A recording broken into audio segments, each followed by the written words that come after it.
चलो बच्चों, तो आज हम लोग गुजराती में पहला चैप्टर देखें, पहली पोयम देखें हम लोग, जिसका नाम है जाग ने जादवा और जिनके कवि हैं नरसिंह मेहता। जाग ने जादवा, यहाँ पर ये जो जादवा वर्ड है वो किसके लिए यूज किया हुआ है? तो वो श्री कृष्ण के लिए यूज किया हुआ है। इनके कवि नरसिंह मेहता है। नरसिंह मेहता हमारे गुजरात के ये कवि के जो कृष्ण के सबसे बड़े भक्त माने जाते हैं, जिन्होंने अपनी ऑलमोस्ट कविताएं या समझो उनके ऑलमोस्ट गीत वो श्री कृष्ण के ऊपर ही उन्होंने लिखे हुए हैं। और यहाँ पर भी जाग ने जादवा, वो जादवा श्री कृष्ण के लिए ही शब्द यूज किया हुआ है। क्यों ये शब्द यूज किया हुआ है? क्योंकि श्री कृष्ण जो है वो यादव कुल के माने जाते हैं। पहले जो कुल, जो जाति, जो कुल माने जाते थे, उसमें से यादव कुल के श्री कृष्ण माने जाते हैं। और इसके लिए वो यादव कुल के हैं, इसलिए उनके लिए एक पोएटिक वर्ड यूज किया हुआ है जादवा, जाग ने जादवा। और इस पोयम में उन्होंने थीम क्या दी है? नरसिंह मेहता इस पोयम में क्या कहना चाहते हैं? तो वो कहना चाहते हैं कि भाई श्री कृष्ण अब चले गए हैं।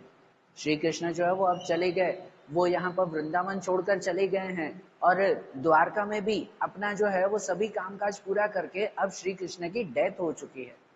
अब श्री कृष्ण का जीवन, जो उन्होंने मनुष्य जीवन लिया था, वो मनुष्य जीवन अब खत्म हो चुका है। और अब नरसिंह मेहता श्री कृष्ण को याद कर रहे हैं कि भाई तुम जो है वो वापस आ जाओ। ये जाग ने जादवा वो इसी फॉर्म में दिया हुआ है कि आप अब वापस आ जाओ यहाँ पर, कि आपके बिना जो है वो वृंदावन को संभालेगा कौन। यहाँ पर पूरी पोयम में अलग अलग एग्जाम्पल्स दिए हुए हैं, जिस एग्जाम्पल में नरसिंह मेहता यही समझाना चाहते हैं कि आप तो चले गए हो, लेकिन अब आपके बिना जो है वो वृंदावन में इन सब चीजों को संभालेगा कौन।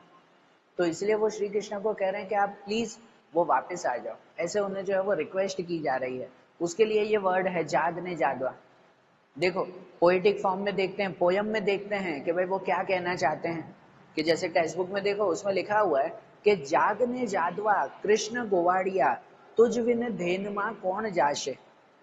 कहते हैं कि जाग ने जादवा कृष्ण गोवाड़िया, वो जादवा श्री कृष्ण को कह रहे हैं। और कृष्ण गोवाड़िया, गोवाड़िया भाई गायों को चराने वाले, वो उन कृष्ण को कह रहे हैं कि तुझ बिन धेनमा कौन जाशे। भाई तुम्हारे बिना धेन, धेन मतलब गायों चराने के लिए, गाय चराने के लिए कौन जाएगा? भाई वृंदावन में तुम ही तो ये काम करते थे, तुम्हारे बिना जो है वो गाय चराने के लिए कौन जाएगा फिर? 360 गोवाड़ टोड़े मड़िया, वड़ो रे गोवाड़ियों कौन थाशे। आपको पता है ना, श्री कृष्ण का जो है वो एक खासियत थी कि श्री कृष्ण जब गाय चराने जाते तो बाकी सब ग्वालों को भी अपने साथ लेकर जाते, और उन सभी ग्वालों के श्री कृष्ण खुद लीडर बनते थे। गांव में जितने भी ग्वाले होते, उन सभी ग्वालों के लीडर वो बनते थे। तो उनके लिए ये एक वर्ड है कि 360 गोवाड़ टोड़े मड़िया। 360, 360, भाई 360 ग्वाले वो एक साथ यहाँ पर जमा हुए हैं। यहाँ पर जो 360 वर्ड है ना, वो दो वे में दिया हुआ है, दो तरीके से दिया हुआ है। एक तो 360 वो दिया हुआ है कि भाई उन ग्वालों के लिए, भाई गांव में टोटल 360 ग्वाले हैं। और दूसरा 360 दिया हुआ है पूरे साल के लिए, भाई साल के टोटल 360 दिन, 365, लेकिन राउंड फिगर पोएटिक वे में 360 दिन दिए हुए हैं।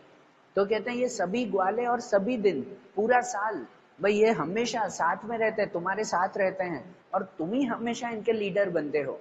वो श्री कृष्ण को कह रहे हैं ना कि तुम ही हमेशा इन सब के लीडर बनते हो, और तुम्हारे बिना इन सबको कौन संभालेगा, इन दूसरे ग्वालों को भी कौन संभालेगा, इन दूसरे ग्वालों का भी लीडर कौन बनेगा। कहते हैं ना, वड़ो रे गोवाड़ियों कौन थाशे। वड़ो मतलब लीडर, उनका हेड। भाई इन सब ग्वालों का हेड वो कौन बनेगा।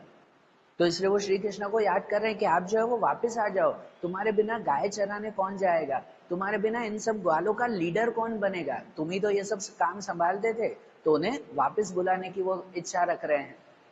उसके आगे वो कहते हैं कि दही तना दही थरा ने घी तना धेबरा, कढ़ियल दूध ते कौन पीछे। आपको पता है श्री कृष्ण को जो है वो हमेशा से माखन, दही, दूध, इनसे बनी हुई चीजें बहुत पसंद थी। और वृंदावन में जितने भी लोग थे ना, वो हर कोई श्री कृष्ण को जो है वो खिलाने के लिए, सब कुछ ऐसे पकवान, ऐसी चीजें खिलाने के लिए तैयार रहते थे।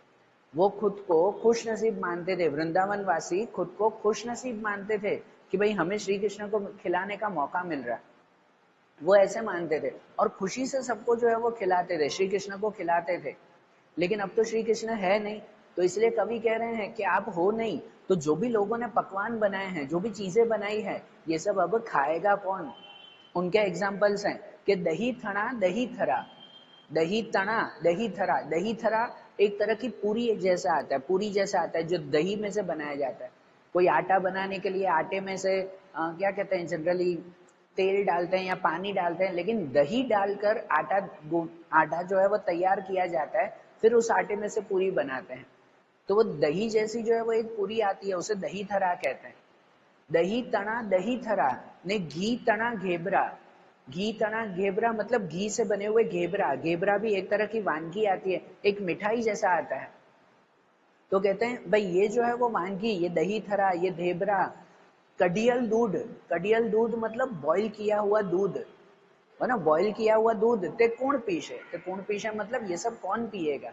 भाई ये दही थरा, ये घेबरा, ये दूध, भाई तुम्हारे बिना ये कौन पिएगा? कौन जो है वो इन चीजों को इस्तेमाल करेगा, या कौन जो है वो इन चीजों को हमसे छीनेगा?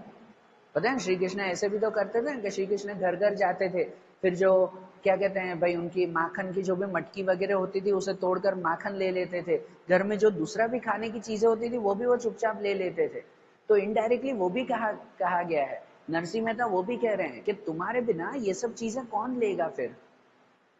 और कहते हैं कि हरि तार्यो हाथियो काड़ी नाग नाथियो भूमि नो भार ते कौन लेशे। और क्या कहते हैं कि हरि त्यारो हाथियो। हाथियो, हाथियो जो है वो एक क्या कहते हैं, राक्षस का नाम है, जो कहते हैं हरि, श्री कृष्ण को कह रहे हैं तार्यो हाथियो, भाई तुमने ही जो है वो उनसे हमें बचाया है। और काड़ी नाग नाथियो। काड़ी नाग वो जो सांप था ना, वो श्री कृष्ण की ये स्टोरी हम सबको पता है कि भाई वो खेलते खेलते एक बॉल जो है वो नदी में चला गया था, और श्री कृष्ण नदी में वो एक बॉल लेने गए थे, वहां सांप के साथ उनकी लड़ाई हुई थी। तो वो काड़ी नाग नाथियो मतलब उनको भी जो है वो तुमने मारा, राक्षसों को मारा है, नाग को मारा है। तो भूमि नो भार ते कौन लेश है। भूमि नो भार मतलब भाई सबको संभाला है। या इनडायरेक्टली कहते हैं कि श्री कृष्ण ने ही वो गिरधर पहाड़ उठाया था अपनी उंगली के ऊपर, पूरी जमीन उठाई थी। तो वो कह रहे हैं कि भाई इन राक्षसों से हमें बचाना, उन उन नाग से हमें बचाना, और ये पूरी जो है वो धरती अपने ऊपर तुमने ली थी, भाई उन सब से हमारी रक्षा करना। अब तुम्हारे बिना हमारी रक्षा कौन करेगा? वो श्री कृष्ण को कह रहे हैं ना कि भाई तुम जो है वो वापस आ जाओ, भाई तुमने ही हमेशा हमारी रक्षा की है, अब तुम्हारे बिना हमारी रक्षा कौन करेगा? कहते हैं ना, भूमि नो भार ते कौन लेशे। भाई इस जमीन का भार है, इस जमीन को अब कौन उठाएगा, कौन हमारी रक्षा करेगा? वो अब कह रहे हैं, बरोबर। और आखिरी में जैसे कह रहे हैं कि जमुना ने तीरे गोधन चरावता मधुऋषि मुरली कुण वाशे।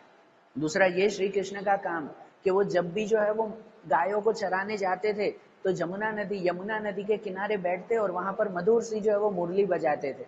तो अब कह रहे हैं ना कि भाई तुम्हारे बिना अब वो मुरली भी कौन बजाएगा, जो मुरली सुनकर पूरा का पूरा गांव जो है वो मंत्र मुग्ध हो जाता था।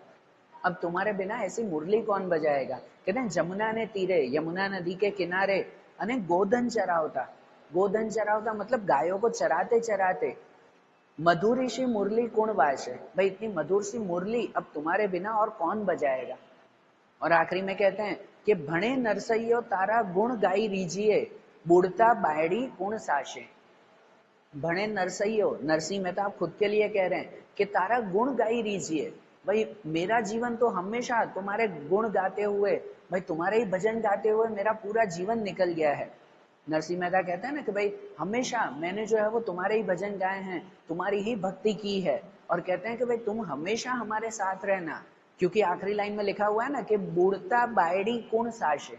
बुढ़ता बायड़ी मतलब, बुढ़ता मतलब डूबते हुए को, बायड़ी मतलब हाथ देना, सहारा देना, कौन साशे मतलब कौन देगा। कहते हैं अगर आप नहीं होगे तो हम जैसे डूबते हुए को सहारा कौन देगा?